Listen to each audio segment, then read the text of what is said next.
అందరికీ నమస్కారం. నేను వెంకట్ రాథోడ్. ఇటీవల పేరుపై జరుగుతున్న వివాదం రాష్ట్ర వ్యాప్తంగా చర్చనీయాంశంగా మారింది. కొంతమంది వ్యక్తులు మంగ్లీ పేరు వాడుకొని కోట్ల రూపాయలు వసూలు చేశారని ఆరోపణలు బలంగా వినిపిస్తున్నాయి.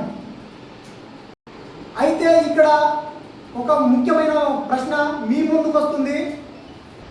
ఎవరైనా ఒక సెలబ్రిటీ పేరు వాడుకొని డబ్బులు వసూలు చేస్తే ఆ డబ్బులు వసూలు చేసినటువంటి డబ్బులు ఆ యొక్క సెలబ్రిటీ పేరు వాడుకోవడం ఎంతవరకు కరెక్టు? ఇది న్యాయమేనా? ఆ వసూలు చేసిన డబ్బులన్నీ కూడా ఆ సెలబ్రిటీ బాధ్యత వహించాలా? డబ్బులు ఇచ్చిన వారు నిజంగా మంగ్లీ చేతిలో ఇచ్చారా, లేకపోతే వాళ్లకు నమ్మినటువంటి మూడో వ్యక్తికి ఇచ్చారా?